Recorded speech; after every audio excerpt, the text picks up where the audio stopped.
My name is Matthew Brothers, Pediatric Cardiology at Emory University. My lesson today is how to read a pediatric electrocardiogram, a quick guide for the primary practitioner.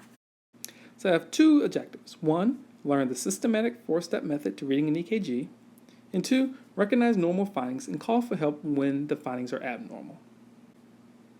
So we've all seen EKGs and we're thinking and we're trying to figure out what they mean.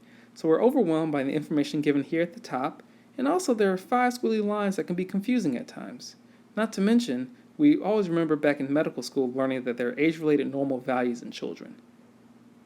Frequently, this is a stressful situation because there's a family clearly worried about their child and want us to make the right decision. So we go from being thoughtful and systematic to being worried and scared that we're going to make the wrong decision. But after this lesson, we will have learned a systematic 4-step approach to interpreting an EKG. So 4 steps to reading an EKG. The first step, look at rate, rhythm, and axis. Second step, everybody should assess the PR section. Third step, the QRS section. And fourth step, the QT section. Let's start from the beginning. Rate, rhythm, and axis. This is a shortcut we've all learned. Go by large boxes, 300, 150, 100, 75, 60, 50.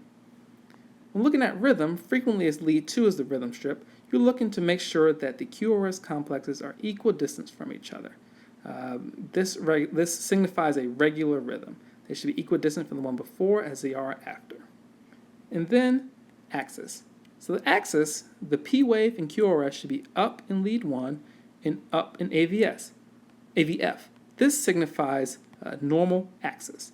However, in kids, remember that the axis changes during infancy. And it can be right axis up to about 7 or 8 years old. Next, PR section. 2 goals. 1, make sure the P wave is not tall, and 2, make sure the PR interval is too long or too short.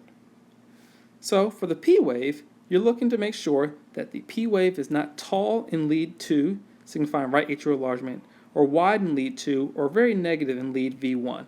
That can signify left atrial enlargement. Looking at the PR interval, this is age-related and rate-related. In adults, 200 milliseconds is normal. However, in kids, this can vary. So looking at an example, here is an example of a long PR interval, first-degree AV block.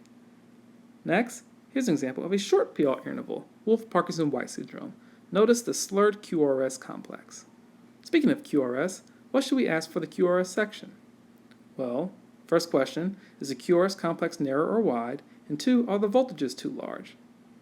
So let's look. What is narrow? So a normal QRS complex should be 3 small boxes in adults. However, again, in kids, this is age-related. Infants can have QRS complex durations at 70 milliseconds. But if you use the cutoff of 3 wide boxes, that will be a wide QRS complex. Now, here's a 12-lead EKG showing high voltages, concerning for ventricular hypertrophy. Well, what does that mean? Let's look at the leads, particularly for left ventricular hypertrophy. You see lead 1, 3, V1, V5, and V6. There's a lecture later in this course about how to actually determine if it is ventricular hypertrophy. QT section, 3 goals. Make sure the ST segment is not depressed or elevated. Make sure T wave is normal. Make sure QT interval is not long. So let's look at the ST segment.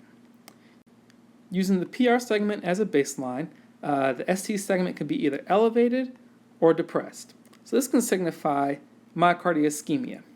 Next, let's look at the T wave morphology. So there are a lot of non-specific T wave morphologies, but what we're going to focus on are tall T waves for hyperkalemia, T waves that don't come back to baseline, don't start at baseline for repolarization variants, inverted T waves for ischemia and strain, and long slurred out T waves consistent with prolonged QT. Speaking of the QT interval, here let's talk about normal QT versus long QT. So you can use the shortcut of the R to R interval. If it is half the R to R interval, then you can be confident that it is normal QT. However, if it is longer than half the R to R interval, then you should be worried that it is actually a prolonged QT duration. So let's review the 4 steps. The first step, let's look at rate, rhythm, and axis. Second step, look at PR section, the P wave and the PR segment. Third step, let's look at the QRS section. Is it wide or narrow, and is the voltage too tall? The fourth step, let's look at the QT section. Look at the ST segment, the T wave, make sure it's not inverted, and make sure the QT interval is not long. So the key points, remember the 4 systematic steps to reading an EKG, and now that you know normal, call for help if abnormal. Now the family that was worried and concerned can feel happy and relieved that we are now confident in reading an EKG. Thank you, and please visit our library for more lessons on the pediatric EKG.